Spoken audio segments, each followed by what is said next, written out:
Ranchi zone के IG Pankaj Kamboj गुरुवार को जमशेदपुर पहुंचे। वहीं आईजी ने बैठक कर एसएसपी को लंबित पुराने केस मामलों को जल्द से जल्द निष्पादन करने का आदेश दिया।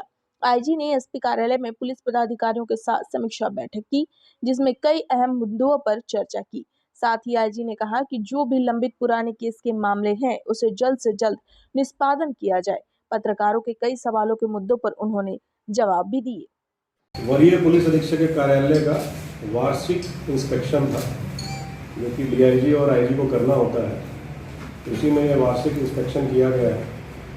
पुलिस लाइन का इंस्पेक्शन अभी बचा हुआ है, पुलिस लाइन का इंस्पेक्शन बाद में करेंगे। ये अभी आज सिर्फ एसएसपी ऑफिस का इंस्पेक्शन था। और जितने भी डिस्ट्रिक्ट के पर्यवेक्षी पदाधिकारी यानी सुपरवाइजरी ऑफिसर्स हैं, उन सब का भी कार्य का रिव्यू किया गया, जिसमें कि इंस्पेक्टर्स और डीएसपी जाते हैं, यानी जो भी हमारे केसेस के सुपरविजन करते हैं और जिनको थाना का निरीक्षण करना है, उन सब के भी कार्य की समीक्षा की गई। बहुत सारे ऑफिसर्स ने निरीक्षण किया, बहुत सारा निरीक्षण शेष है। तो अभी इस वित्तीय वर्ष के 2 महीने बचे हुए हैं, तो उन सबको टारगेट दिया गया है कि जो भी शेष निरीक्षण है थानों का, डीएसपी ऑफिस का, इंस्पेक्टर ऑफिस का, वो निरीक्षण कंप्लीट करेंगे।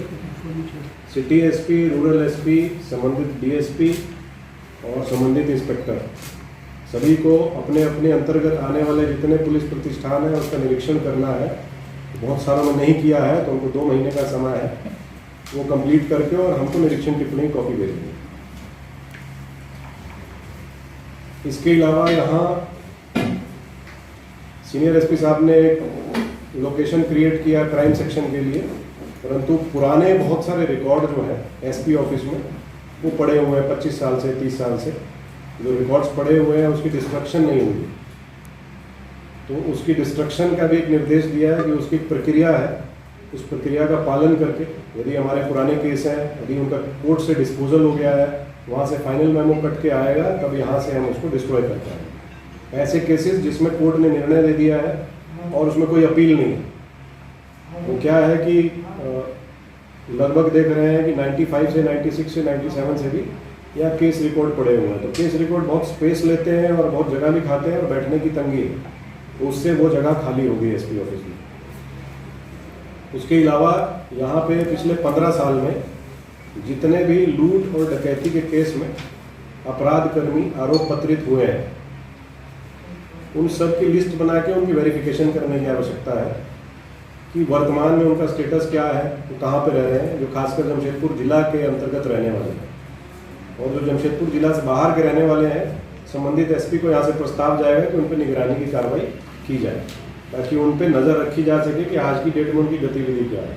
और इसी प्रकार पिछले 15 साल में जो भी नक्सली कांडों में चार्जशीट हुए हैं, आरोपित रहे हैं, उनकी भी वेरिफिकेशन करवा दी कि वो लोग अभी कहाँ पे हैं, वेयर अबाउट्स क्या है, उनका रोजी रोजगार कैसे चल रहा है, जेल से छूट गए, उनके केसेस का क्या स्टेटस है, चार्जशीट हुआ तो उसके बाद सजा हुई या नहीं हुई, नहीं हुई तो वर्तमान में क्या काम कर रहे हैं, किस तरह से उनका रोजगार चल रहा है, ताकि दोबारा से किसी इस प्रकार की गतिविधि में वो शामिल तो नहीं हो रहे हैं, कहीं बाहर तो नहीं चले गए हैं जहाँ हम उनको ट्रेस नहीं कर पा रहे। वो भी एक परमानेंट रिकॉर्ड एसपी साहब को बोला है, सीनियर एसपी को भी और दोनों सिटी एसपी, रूरल एसपी को, कि वो भी रिकॉर्ड एक क्रिएट करेंगे। उसमें निगरानी का प्रस्ताव वरीय पुलिस अधीक्षक के माध्यम से उपायुक्त के पास जाता है, वहाँ से अनुमोदन हो जाता है, तो यहाँ डिसाइड होता है कि उसको मासिक निगरानी करनी है, त्रैमासिक करनी है, 6 माह में करनी है, 1 साल में करनी है, डिपेंडिंग अपॉन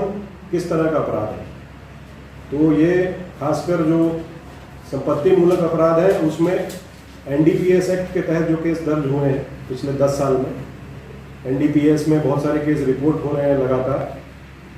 जो मादक पदार्थ की तस्करी है, चाहे वो गांजा है, चाहे वो अफीम है, और जो भी उसकी ट्रेडिंग में लोग रहते हैं, उनका गुंडा पंजी में एंट्री होना चाहिए और उनके ऊपर भी जो है निगरानी की कार्रवाई करनी है।